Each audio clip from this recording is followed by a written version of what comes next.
Olá, galera! Tudo bem? Olha aí, estamos mais uma vez juntos para estudar a palavra de Deus. Olha aí, Identidade Digital, temporada 1, episódio de número 8. Chegamos ao final da primeira temporada. Parece fácil, mas olha, eu sei que vocês aí também passam por lutas, dificuldades para estar reunindo a galera para estudar. Mas que bom que aqui chegamos. Mas o estudo não acabou, não. Temos ainda por vir aí a segunda temporada. Vamos ver direitinho como é que a gente vai fazer. Eu acho que vai vir planos legais aí. Mas olha, não se esqueça.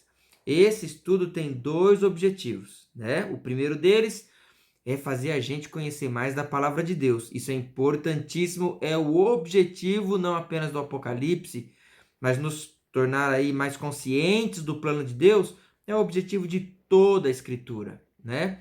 E o segundo objetivo é, tendo aprendido, todos nós agora somos desafiados, convidados a distribuir e falar dessa mensagem às pessoas que estão aí ao nosso redor, tá? Então escolha aí um amigo seu, alguém da escola, alguém da rua, desbravadores, sabe, da sua comunidade, alguém conhecido da sua família e convide-o para estudar com você a palavra de Deus.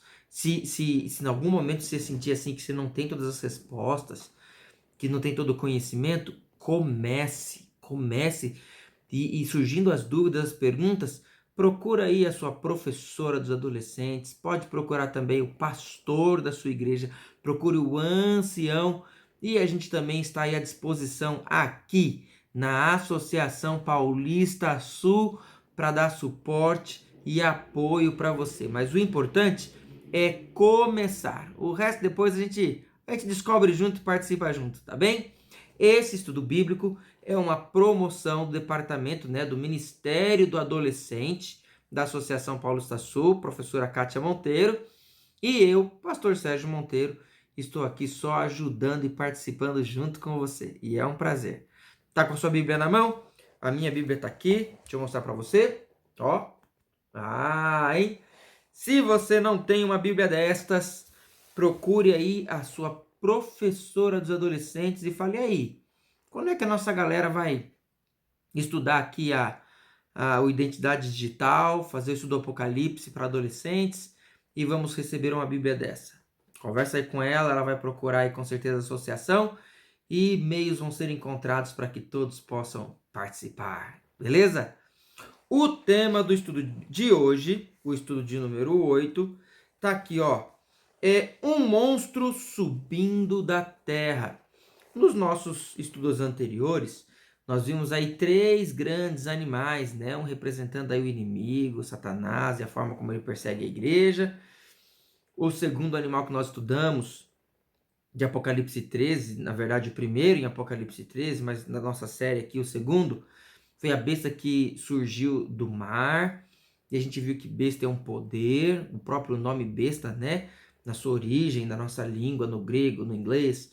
Tudo isso aí mostra poder, força, que Satanás usou para perseguir o povo de Deus. A gente viu aí na besta de Apocalipse 13 que ela tinha aí sete cabeças, né? E uma delas foi golpeada de morte. Se você não lembra todos os detalhes, volta ao nosso estudo aí e dá uma olhada que é muito importante. E simbolizava o poder romano, né? Em suma ali o seu finalzinho, a sua última cabeça que foi ferida de morte, simbolizava o poder romano, tanto a Roma pagã como depois a Roma religiosa, que nós chamamos de Roma papal, porque esse é o poder religioso que surgiu de Roma. E ali fala que ele teria poder para agir durante 42 meses, 1260 dias, que são 1260 anos, todos a mesma coisa, né? E a gente viu que o poderio foi de 538, estabelecimento da Igreja Romana, até 1798, quando o general Berthier, sob o comando ali do Napoleão Bonaparte, prendeu o Papa e este morreu em prisão e declinou ali a força, né, da Igreja Romana, que tinha autoridade para pôr reis, tirar reis, mandava perseguir, matar, tomar, confiscar bens. Isso tudo aconteceu. Foi a ferida de morte. Mas a gente viu que essa ferida de morte começou a ser restaurada à vista dos homens. E não foi restaurada completamente ainda, mas olha, em 1928, acho que é isso, se não me engano, né? O Vaticano ele recebeu um grande território em Roma e o Papa foi novamente ali empossado de poder e autoridade, e ano após ano ele tem se tornado uma figura aí muito valorizada pelo mundo, pelos presidentes, pelos governos. Você não conhece, eu acredito, porque eu também não conheço, nenhum outro líder religioso do mundo que tenha tanto poder, influência e autoridade como tem o Papa, né? Então, quando um presidente entra, se o presidente não vai lá pedir a benção do Papa, o Papa vai lá para dar a benção dele. Olha, nós assistimos, né, algum tempo atrás, a morte do João Paulo II, e na morte do João Paulo II tinha líderes, presidentes, governantes, representantes do mundo inteiro. Outras religiões, nós nem sabemos quem são os líderes delas, né? A não ser que seja da sua igreja, da minha eu sei quem é o líder no mundo, mas nunca nenhum presidente foi lá para pedir a benção dele, ou ele foi lá para dar a benção para que alguém pudesse governar, sabe? Opiniões sobre guerra, o que acontece, o que não acontece, e tá à frente assim, e cada vez mais ele vai assumindo. Só que aqui, em Apocalipse capítulo 13, começa a falar de um outro animal terrível e espantoso. Existem animais grandes e terríveis aí no mundo, né? E a nossa lição, ela fala de um, só para a gente ter uma noção aí, interessante, que é o dragão de Komodo. É um lagarto bem grande, forte, né? Diz que ele pode alcançar aí até 3 metros de comprimento, então imagina, né? Acho que tamanho de um crocodilo. E ele, só que ele não vive ali na água, né? Ele é da terra mesmo. E pesar até 100 quilos. Passa, né? De 100 quilos o peso dele. Ele é ágil na corrida. A mordida dele é muito forte. E ele tem tanta força impulsionando-se assim com suas pernas e com a sua cauda que ele consegue derrubar até mesmo algumas árvores. Ele começa atacando pequenos animais, né? Ele fica em cima da árvore enquanto pode, pegando ali ovos e passarinhos. E depois que ele cresce, ele começa a correr atrás de animais maiores. E existem indicativos, né, de que até mesmo ataque ao ser humano. Ele é chamado de dragão de Komodo, até porque ele é bem encontrado na ilha de Komodo. Embora receba esse nome de dragão, não dá para confundir e achar que ele parece com esses dragões de fábulas e desenhos e filmes que a gente talvez tenha visto. Ele não cospe fogo, né, pela sua boca, mas ele é um animal terrível. Será que o animal descrito aqui em Apocalipse capítulo 13, dos versículos do 11 até o 18, é um animal tão terrível? Vamos ler juntos? Pega a sua Bíblia aí, ó. Apocalipse capítulo 13, a partir do versículo 11. Acompanha na sua aí que eu tô na minha aqui também. Vamos lá? Diz assim: Vi ainda outra besta, ou outro grande animal, emergir da terra. Tinha 2 chifres, parecendo cordeiro, mas falava como um dragão. Olha o verso 11 aqui, alguns sinais interessantes para a gente já ir pensando. Vamos ir pensando, né? Primeiro, fala que essa besta aqui emerge da terra. Quando que a do versículo 1 emerge, ou seja, sai do mar. Mar, a gente já viu que representa aí grande população, lugar povoado, e a gente viu que é a Europa. A Europa era o lugar superpovoado dessa visão aqui. E que lugar então, se a Europa era o superpovoado, que lugar então ainda não tinha sido descoberto ou que veio a ser descoberto depois e que era despovoado? Se você estudar a história aí, você vai ver que lá por volta do ano 1500, né, navios, caravelas saíram, embarcações saíram da Europa e encontraram uma terra nova. Na verdade, chamaram até de o Novo Mundo. Começou ali pela América do Norte, América Central, Em 1500 chegaram aqui também à América do Sul. E era um local, embora a Europa já tivesse assim apinhada de gente, esse continente aqui era vazio, né? Tinha já habitantes aqui, os nossos irmãos, nossos amigos, né? Os naturais dessa terra, os indígenas, tanto no norte, né, do continente, como no centro, no sul, mas ainda era um povo muito pequeno em número comparado ao que se tinha na Europa, né? Que a América representa essa terra vazia. Mas como pode surgir uma besta, um poder tão forte de uma terra vazia? Aqui está indicando o lugar de onde sairia, mas a gente vê mais detalhes aqui que vai ajudando a gente a entender quem é esse poder. Lembrando que a besta aqui não é um animal que vai surgir aí, um dinossauro, né? Mas é um poder usado pelo inimigo para mais uma vez tentar aqui perseguir o povo de Deus. A gente vê isso na história também. Olha o versículo, diz que ele tinha 2 chifres, se parecendo como um cordeiro. A imagem do cordeiro é boa, porque na Bíblia o cordeiro é o animal que foi sacrificado pelos nossos pecados. O animal mesmo, mas esse animal representava um outro cordeiro, em que em João capítulo 1, versículo 29, é chamado de Cordeiro de Deus que tira o pecado do mundo.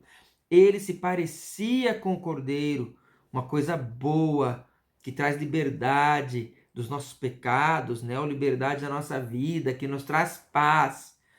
Mas era só parecer, porque ele falava como um dragão.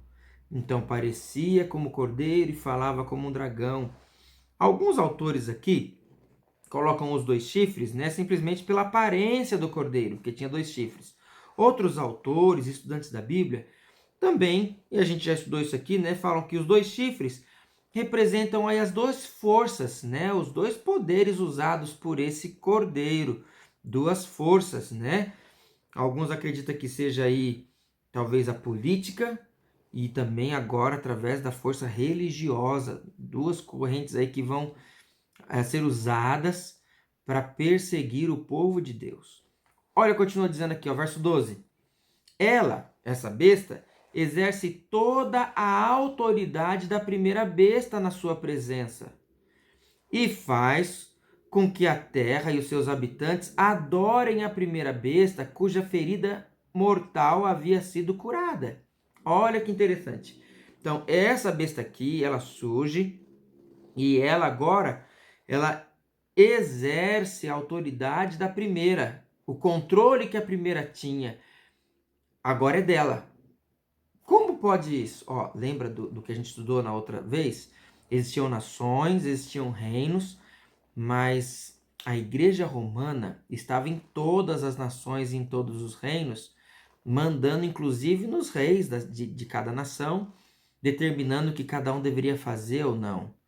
Essa segunda besta, mesmo nascendo um país numa nova terra, ele exerce o poder da primeira, ou seja, é um país que vai mandar nos outros países, com poder muito grande. Já começa a desenhar aí na sua cabeça. Que país surgiu no continente americano que começou tão fraco, tão pequeno, porque não tinha nada, mas a ponto de ter o poder agora de mandar em todos os outros países do mundo, né? Interferir em tudo, dar a sua opinião e fazer com que as pessoas sigam as suas ordens. Vai pensando aí, vai somando as coisas. E tem mais, num determinado momento, aqui fala que a ferida mortal da primeira besta vai ser curada. Então, além de ter esse poder aí dessa nação que está forte, a primeira besta é curada. E olha o que vai acontecendo, ó. Também opera grandes sinais, de maneira que até fogo faz descer do céu sobre a terra, diante de todas as pessoas. Ele é um poder maravilhoso, é uma nação forte. Esse aqui, fazer fogo descer do céu, se você já leu algumas histórias da Bíblia, você vai lembrar. Se você olhar sua Bíblia lá em Reis, tem uma história que o povo havia se desviado de Deus. Então surge o profeta Elias. E Elias, ele é perseguido, né? Tem que se esconder por um tempo, querem matá-lo, porque ele está anunciando o Deus verdadeiro, quando Acabe, né, e sua esposa Jezabel, está querendo fazer o povo adorar Baal.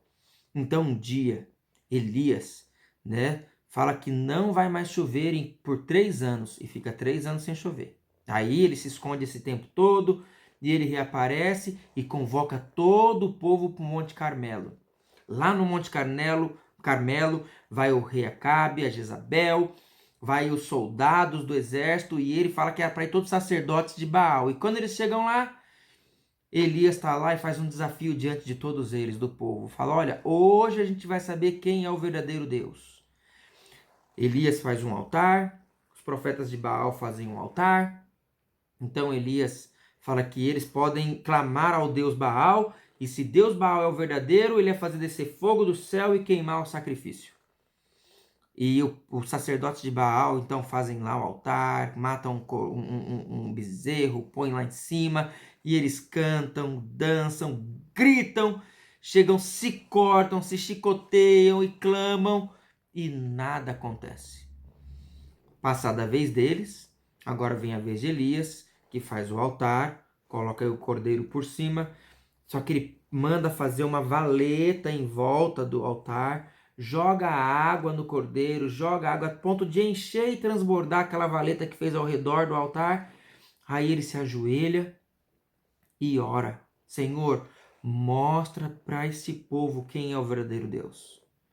A Bíblia diz que então desce fogo do céu e acende aquele altar e consome tudo. Consome o cordeiro que estava morto ali em cima do altar, consome até mesmo a água que estava cheia ali, aquela valeta ao redor do altar consome a água, consome até as pedras. E aí aquele povo viu o fogo descendo do céu e eles estão conscientes de quem é o verdadeiro Deus. O fogo do céu mostra quem é o verdadeiro de Deus na história de Elias. Mas você acha que Satanás, o inimigo, se tivesse liberdade para isso, não teria, simulado fogo descer do céu e ele não teria feito alguma coisa ali para enganar as pessoas? Pois é, ele teria feito. Só que Deus não lhe deu liberdade para que não fosse enganado, tá? Para que o povo não fosse enganado, Deus não deixou. Mas aqui está dizendo que esse poder aqui, ó, ele vai operar sinais e maravilhas que até fogo do céu faz descer sobre a terra diante das pessoas.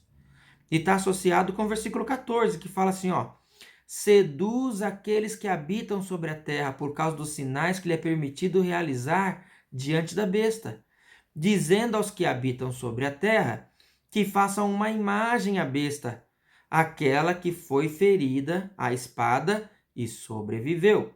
Então, olha, isso aqui é questão de sedução. Ele, pela força que tem esse poder, essa nação agora, usada infelizmente pelo inimigo, que tinha uma proposta boa como cordeiro, mas agora é usado pelo dragão, fazer descer fogo do céu é usar o seu poder e a sua imagem para enganar, seduzir as pessoas a adorar não apenas a ele, mas a adorar também a besta que foi ferida à espada, mas que sobreviveu, e pede para que façam uma imagem a essa besta. Fazer uma imagem à besta remete a uma outra história que os estudantes da Bíblia conhecem.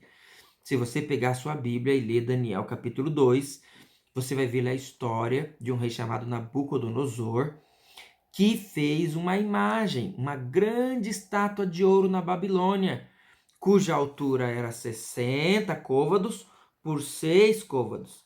O côvado era uma medida, usada na época, e ela remetia aqui ao tamanho de um antebraço do um homem, desde aqui do seu cotovelo, e alguns dizem que até aqui a ponta dos seus dedos, dava cerca aí de 45 centímetros, mais ou menos. Olha as medidas, 60 por 6. Esse número, sempre fracionado aí de 6, 60, 600, era um número aí muito usado pelos babilônicos. Eles acreditavam que cada número múltiplo de 6 tinha uma relação com alguns dos seus deuses, Então eles faziam isso aí. O interessante é que a nossa divisão de hora e de muitas outras coisas também recebeu essa parte da cultura babilônica que era baseada no 6. Por exemplo, quando você vai comprar banana, hoje vende banana por quilo, Mas antigamente se comprava por dúzia, que é 2 vezes 6. Ou 6, que é uma meia dúzia. Se você olhar aí as horas no relógio, são 12, metade de um dia é 6, os minutos, né? Não sei por que não dividiram em 100, né? Fazer frações de 100. Não, são 60, né, segundos dentro do minuto, 60 minutos dentro de uma hora. Então, assim, o número 6, os babilônicos contribuíram muito com a matemática. O 6, o 60, ele foi muito, muito usado, porque eles criam muito nisso, usaram bastante isso. Mas aqui diz que ele faria uma imagem, e olha só o que diz o verso 15. E lhe foi concedido poder para dar vida à imagem da besta. Olha, essa palavra aqui, imagem também da besta, além dessa imagem que Nabucodonosor criou para que fosse adorada, também pode nos lembrar quando Deus criou o ser humano, né? Deus fez o ser humano à sua imagem. Não era para o ser humano receber adoração, mas o ser humano era um representante de Deus aqui nessa terra. Se você ler Gênesis capítulo 1, versículo 26, 27 e 28, Deus faz o homem à sua imagem e semelhança e fala para ele: dominai, sujeitai a terra e toma conta dela. Então, aqui, essa besta aqui, que sai da terra, ela pega essa besta que havia sido golpeada de morte e agora começa a ser restaurada e faz com que a terra a adore e a obedeça. Então a terra começa a obedecer de volta aquele poder que havia sido derrubado, mas agora começa a voltar, Roma papal, e ele começa a dar poder para ela. Por quê? Como?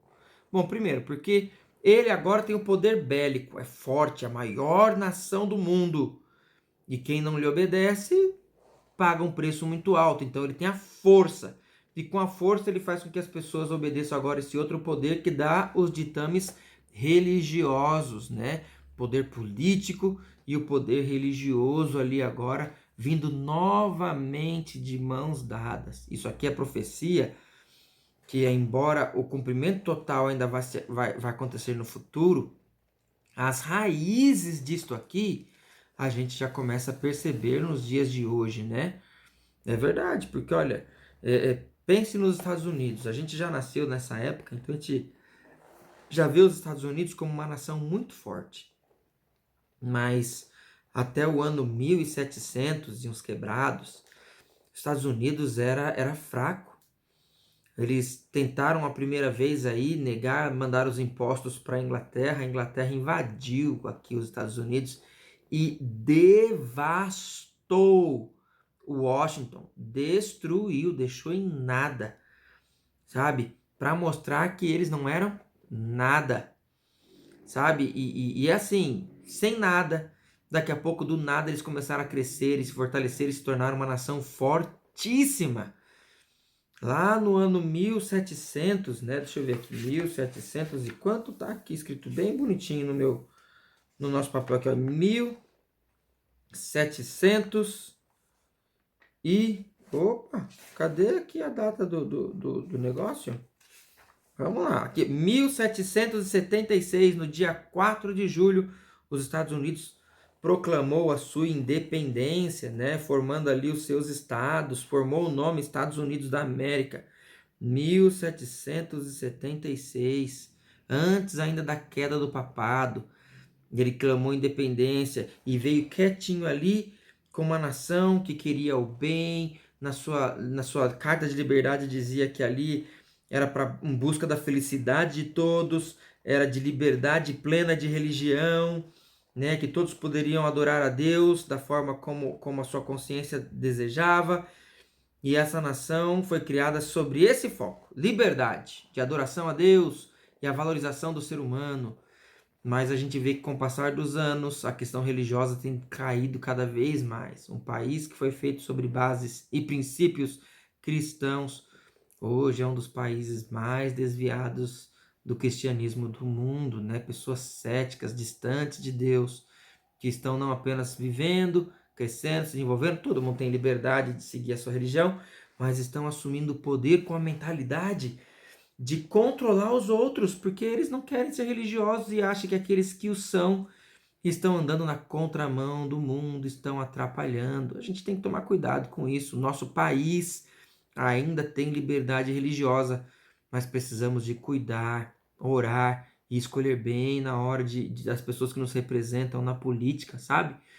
Para que a gente não coloque pessoas que também vejam essa liberdade de adorar a Deus como algo ruim, retrógrado, passado, que eles não querem para a vida deles, se não querem, tudo bem, mas obrigar as pessoas que seguem a deixar também. E isso acontece aqui nessa história. Infelizmente, olha só, versículo 16 fala assim, tá agora, ó. A todos, os pequenos e os grandes, os ricos e os pobres, os livres e os escravos, fez com que lhe seja dada certa marca na mão direita ou na testa, para que ninguém possa comprar. É isso mesmo? Ah, desculpa, ó, o verso 15, ó, antes do 16, verso 15. Vem comigo. Ele foi concedido o poder de dar a vida à imagem da besta. Foi aqui que nós paramos. Para que também a imagem da besta falasse e fizesse morrer todos os que não adorassem a imagem da besta. Então, olha, você vê aqui a perseguição. Se você não adora a imagem da besta, você é morto. A todos, pequenos, grandes, ricos e pobres, livres e escravos, fez com que seja dada certa marca na mão direita ou na testa, para que ninguém possa comprar ou vender, senão aquele que tem a marca, e o nome da besta e o número do seu nome. Então ele persegue, ele cerceia a liberdade, né? Ele não dá liberdade às pessoas, senão as pessoas que aceitam a liderança da imagem da besta, né? Esse falso poder religioso que foi restaurado na sua vida. Detalhes que são citados aqui e são muito importantes. Fala aqui que coloca uma marca na mão direita e na testa. Muitas pessoas erroneamente pensam que essa marca aqui é uma marca física, né? Uma carimbada na cabeça, um microchip que pode ser colocado na testa ou na mão.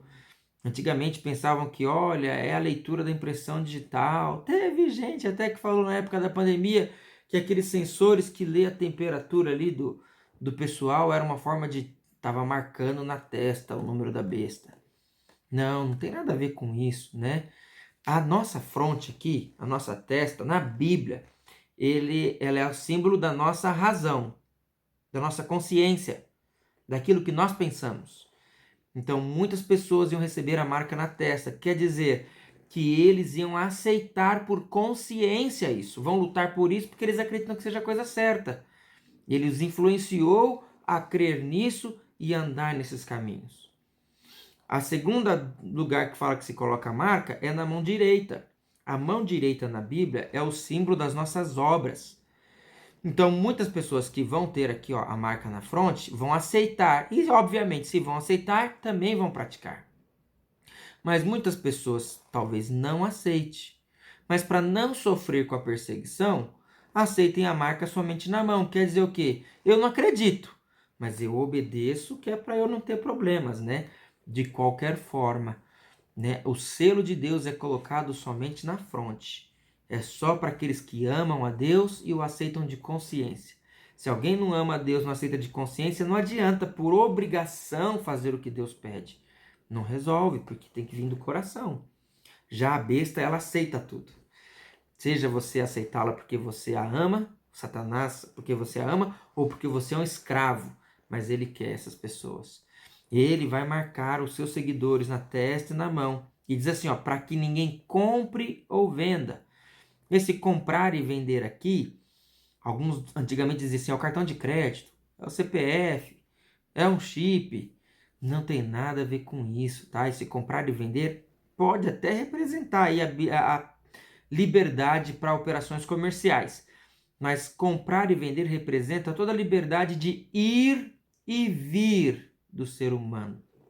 Ah, mas como um poder aí vai limitar o poder de ir e vir do ser humano? Olha para o tempo que a gente está vivendo aí. Estamos vivendo aí na pandemia, ano 2022, e até algum tempo atrás desse ano aqui, o ano passado, nós tivemos a nossa liberdade de ir e vir cerceada, né, por conta do vírus. Aeroportos foram fechados, ninguém saía do seu país, né? As pessoas podiam até de alguma forma voltar. Nosso país buscou pessoas morando fora, distante, para trazer de volta para cá. Comércio foi fechado com força, sabe? Comprar e vender se tornou difícil. Muitas pessoas perderam seu trabalho, a oportunidade de trabalhar. E isso não tem a ver ainda com a marca da besta, hein? Mas é pra gente uma demonstração clara de que se em algum momento um poder forte determinar isso, ele fecha. Ele vai falar que é pro bem da humanidade, é um dia especial, quem não está a favor desse dia está contra a família, está contra a liberdade, e de certos ditames, você viu que um governador, um juiz, um governante consegue ah, limitar a sua ida e vinda. Cidades fecharam as suas portas. Cidades ali colocaram barreiras ali na estrada, e se você não morava lá, você não podia entrar. E os moradores idosos não deixaram nem sair. Não pode segurar um ser humano e dizer que você não pode andar. Ele pode assumir a responsabilidade se isso acontecer ali com ele, mas ele não pode ser limitado dessa maneira. Mas a justiça diz que pode, por conta de uma pandemia, por conta de um bem global. Então, olha que interessante. Ele vai ter liberdade para limitar a sua ida e vinda, comprar e vender aqui através desse poder. Ele é muito forte. Aqui é citado, né? Quem tem sabedoria entenda, é um número da besta, pois é um número de ser humano, ele fala. Esse número é 666. Ainda há muita dúvida. Ou assim, não temos elementos suficientemente claros assim, para dizer exatamente de onde vem esse número e tudo mais, o que ele representa. Mas a gente já viu que estava presente lá na Babilônia e está associado à linguagem do texto aqui, à imagem da besta, né, que deveria ser adorada. E ainda que aqui o número nós não saibamos exatamente o detalhe desse número, todo o restante do capítulo são bem claros com relação à origem da onde é. O livro Grande Conflito, né, na página 444 e 441, tem um parágrafo aqui, ó, na 440, não 44 não, 440, diz assim, ó: que nação do Novo Mundo se achava em 1798 crescendo ao poder, apresentando indícios de força e grandeza e atraindo a atenção de todo mundo? É uma pergunta. A aplicação do símbolo não admite dúvidas. Uma nação, e apenas uma, satisfaz as especificações dessa profecia. Essa aponta claramente para os Estados Unidos da América. Livro Grande Conflito, página 440. Olha, aqui está dizendo que esse grande poder vai levantar-se e com força vai tentar assim fazer com que as pessoas obedeçam à primeira besta, sigam os seus caminhos que são contrários às ordens de Deus. E como desde o Jardim do Éden, você e eu teremos aí uma decisão para tomar. Que decisão é essa? Quando Satanás, lá através da serpente, falou assim: olha, Deus falou que todos vão morrer se vai, não pode comer de nenhum fruto. E Eva falou: não podemos comer de todos, mas desse do bem e do mal eu não posso comer. Porque se eu comer, Deus disse que eu vou morrer. Então Deus disse que se comer do fruto, morre. Satanás vem do outro lado agora e fala assim para Eva: é claro que não morrereis. Mensagens contraditórias. Deus fala que se comer, morre. Satanás, através da serpente, fala: é claro que não morre. E Eva, ali no meio do caminho, teve que tomar uma decisão sobre quem estava falando a verdade, em quem ela iria acreditar, a quem ela iria seguir. E infelizmente a história você conhece. Eva olhou para o fruto e viu que era bonito, e o que ele prometia, ela também desejou, que era se tornar igual a Deus. Foi o motivo pela qual a serpente falou que Deus teria proibido de comer, porque Deus sabe que se comer vai se tornar igual a ele. Então é por isso que ele não quer que você coma. E Eva então deixou de seguir a ordem de Deus para seguir a ordem de Satanás. E o mal, o pecado entrou no nosso planeta aí, e quando Adão também decidiu comer. E aí? E você? Está preparado para as próximas cenas do nosso planeta? Você está estudando a Bíblia e conhecendo qual é o caminho e a vontade de Deus? Esse é o nosso apelo, é o que a gente fala hoje, né? Não siga a orientação de um líder religioso, não esteja apto ou disposto a seguir aí os ditames de uma pessoa, de um ser humano, mas conheça a Bíblia, a palavra de Deus, para você conhecer qual é a vontade de Deus. E aí você vai perceber que claramente, muito em breve, teremos aí a palavra de Deus com a vontade de Deus e um poder, uma nação, um poder religioso muito forte, dando ordens que são diferentes e contrárias à palavra de Deus. O meu conselho para você é que a gente siga o conselho da Bíblia. Posso ler o conselho da Bíblia para você? Atos capítulo 5, versículo 29. Pedro diz assim às pessoas, aqueles que estavam ali lhe apertando. Ele fala assim: é mais importante obedecer a Deus do que aos homens. Que Deus te ajude a tomar essa decisão, a estudar a sua palavra. O desejo de obedecer sempre, acima de tudo, a Deus. Ele estabeleceu as autoridades. E quando as autoridades nos derem ordens e essas ordens estiverem em harmonia com a palavra de Deus, nós vamos seguir e obedecer. Mas em qualquer momento em que eles deem uma ordem que vá contra Deus e a sua palavra, escolha seguir a Deus. Você escolhe seguir a Deus, eu escolho também. Então fecha seus olhos, vamos orar? Senhor nosso Deus, nós te louvamos e te agradecemos por seu carinho. Pedimos, Senhor, que derrame as tuas bênçãos sobre cada um desses jovens e adolescentes. Querido Pai, por favor, que todos nós possamos estudar mais a sua palavra, conhecer os teus santos caminhos e desejar andar na sua presença. Abençoe-nos, nos dirige, nos fortaleça. Oramos e clamamos hoje e sempre, em nome de Jesus. Amém, Senhor. Amém. Forte abraço. Até logo.